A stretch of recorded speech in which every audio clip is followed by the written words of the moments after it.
अब आपको एक ऐसी खबर बताते हैं जो आप सब से जुड़ी हुई है, आप सबके शरीर से जुड़ी हुई है, आप सबके बैंक अकाउंट से जुड़ी हुई है, आप सबकी जेब से जुड़ी हुई है।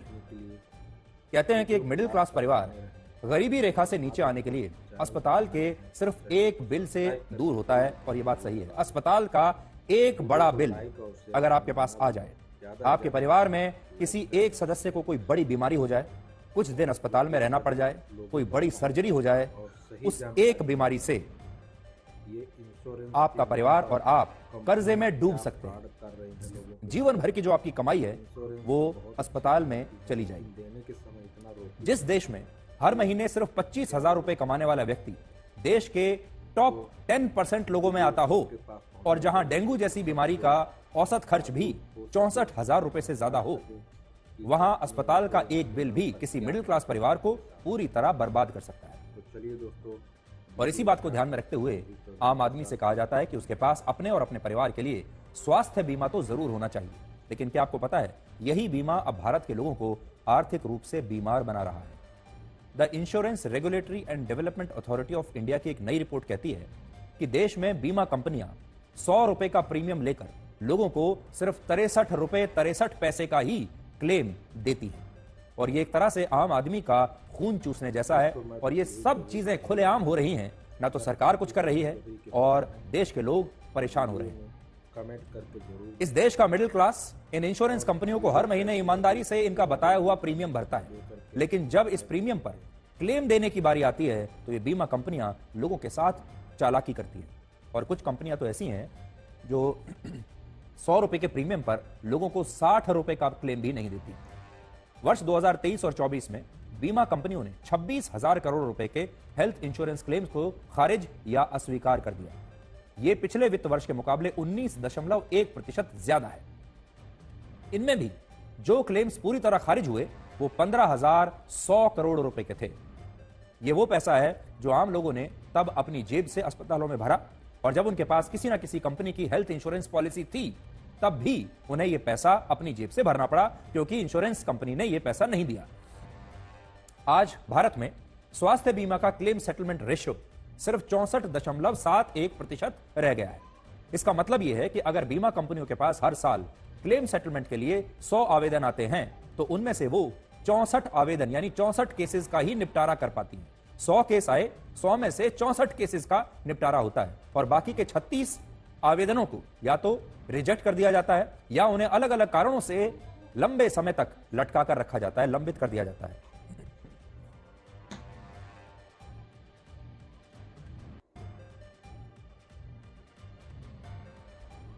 एक सर्वे के मुताबिक 47% लोगों को अस्पताल में भर्ती होने के बाद यह पता चलता है कि उनकी बीमा कंपनी से उनकी बीमारी के खर्च का कोई पैसा नहीं मिलेगा, और इसके भी कई कारण होते हैं।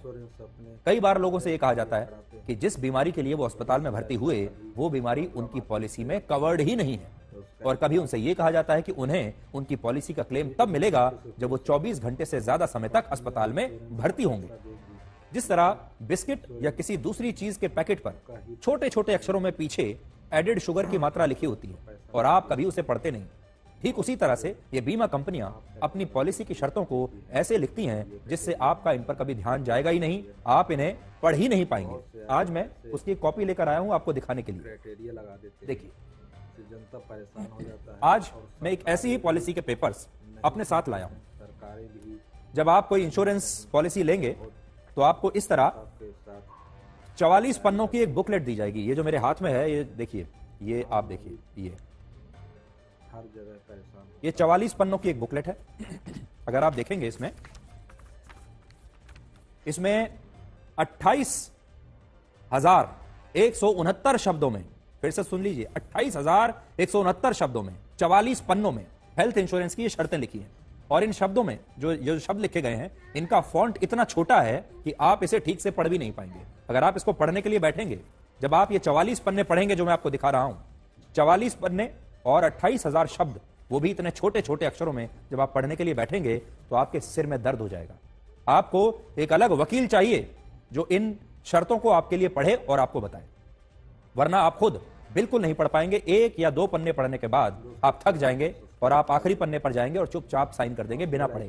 ज्यादातर केसेस में यही होता है, आप कभी नहीं पढ़ते, पढ़ भी नहीं पाते, कंपनी चाहती भी नहीं कि आप पढ़ें, और इसीलिए कंपनी इन 28,000 शब्दों में और इन 44 पन्नों में अंदर कुछ भी लिख सकती है जो आपको अभी पता नहीं है। जब आप क्लेम करेंगे तब आपको बाद में पता चलेगा कि ये शर्तें इसमें पहले से ही लिखी हुई हैं और आपने इन्हें साइन किया है।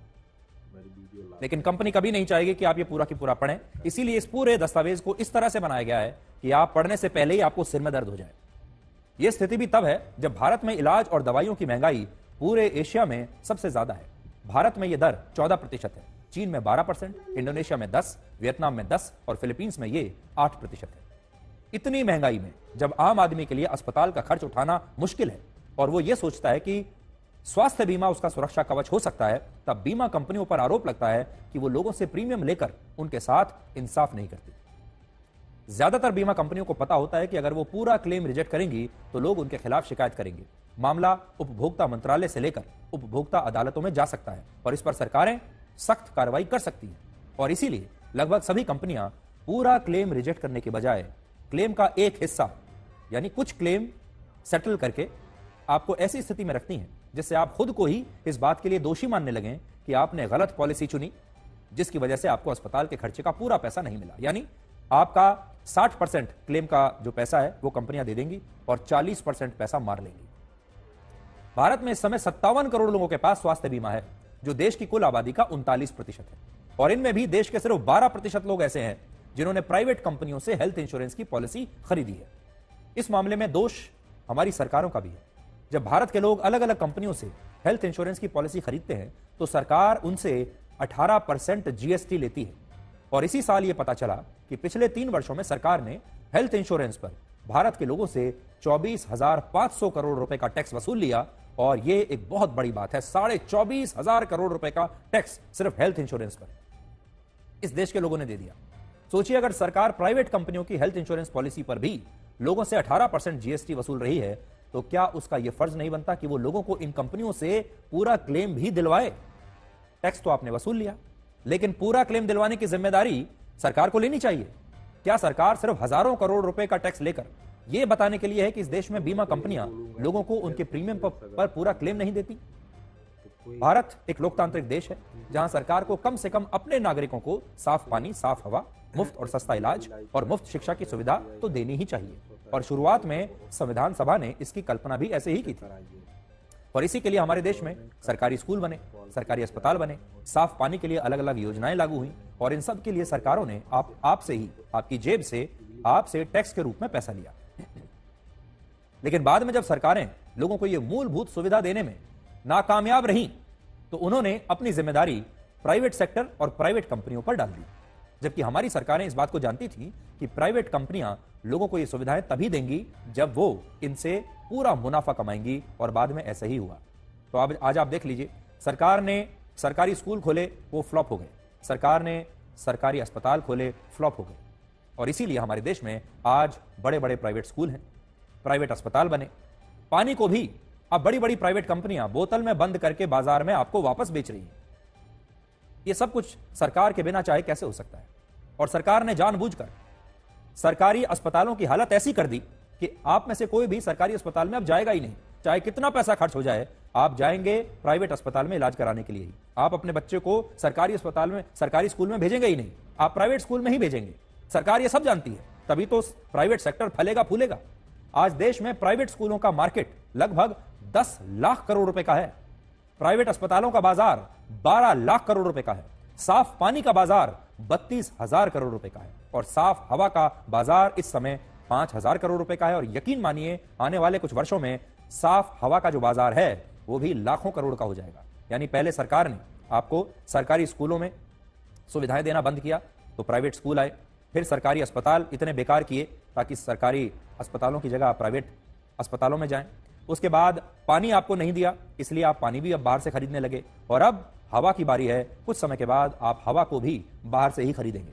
प्राइवेट कंपनियां आपको कुछ दिनों के बाद ये हवा भी बेचेंगी। आज आप लिख कर रख लीजिए।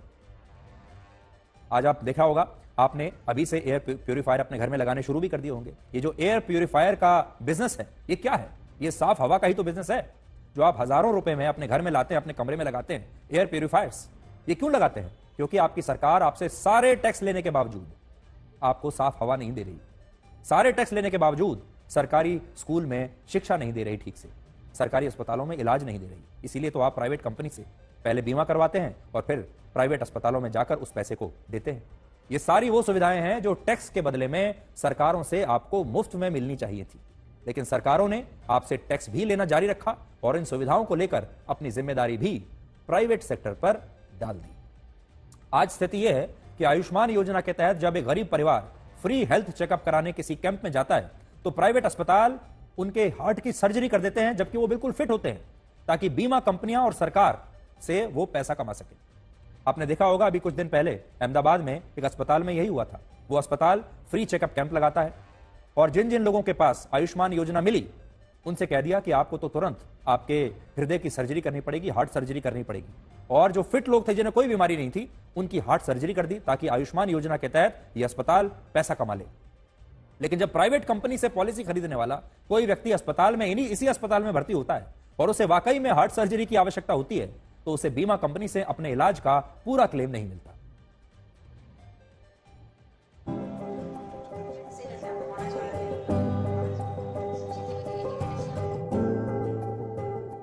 जी, हम 18% जीएसटी पे करते हैं। पिछले 10 सालों से हम जो तकरीबन 10-10 लाख की हम इंश्योरेंस लेते हैं, जिसमें कुल मिला के 5,500 जितना तो हमारा जीएसटी आता है। ऐसे देखने जाए तो पिछले 10 सालों में हमने 50-60 हजार रुपए का तो जीएसटी भर दिया, जिसकी कोई जरूरत हमें नहीं लगती, क्योंकि ये हमने इंश्योरेंस हमारे खुद के लिए लिया है, जिसके लिए सिर्फ और सिर्फ हम लोग खुद पे कर रहे हैं, हमारे खुद के बेटरमेंट के लिए पे कर रहे हैं, ना ही हम सरकार पे बर्डन बना रहे कोई प्रकार का। अगर ये लोग हमें राहत देते हैं तो जैसे सरकार और भी महंगाई बढ़ा रही है तो ये अमाउंट हम लोग और कहीं इसको यूटिलाइज कर सकते हैं। मुझे नहीं लगता कि ये 5,000 की भी जीएसटी, 18% जीएसटी की भी जरूरत इसमें है। मेरा खुद का इनकम टैक्स भी भर रहा हूँ, तो उसके ऊपर मैं 18% जीएसटी भी भर रहा हूँ हेल्थ इंश्योरेंस पे। कुल मिला के देखने जाए तो सब जगह महंगाई हम जैसे मिडिल क्लास को ही मिल रही है।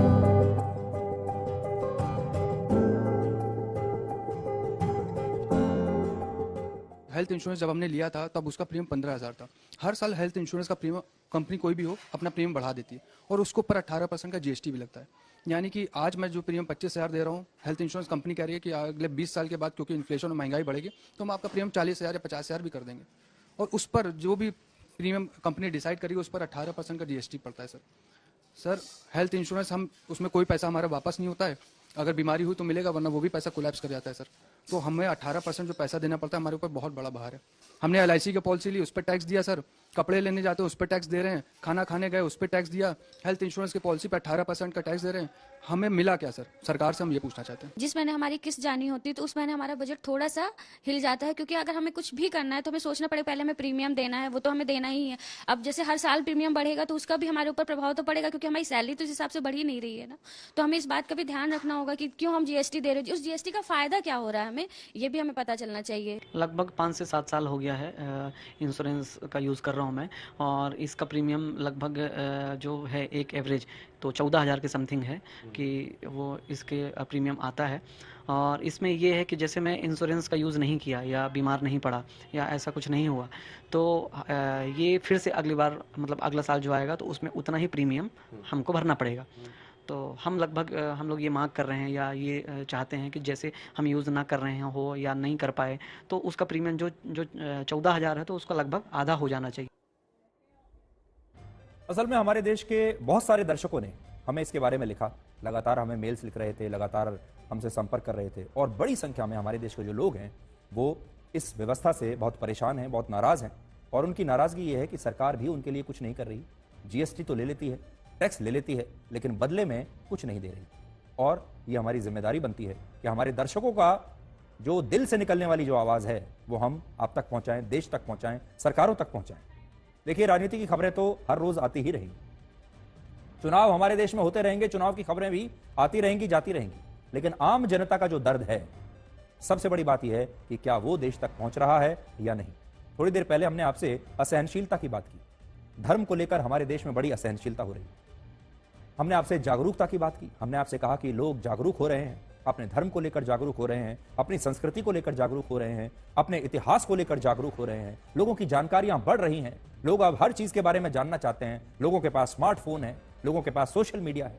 ये सारी बातें अभी हमने थोड़ी देर पहले आपको बताई। लेकिन आज बड़ी बात यह है कि अगर लोगों में असहनशीलता बढ़ रही है और जागरूकता भी बढ़ रही है, तो ऐसे मुद्दों को लेकर जागरूकता क्यों नहीं बढ़ रही? ऐसे मुद्दों पर अगर आपको असहनशीलता दिखानी है तो धर्म पर नहीं, इन मुद्दों पर असहनशीलता दिखाइए।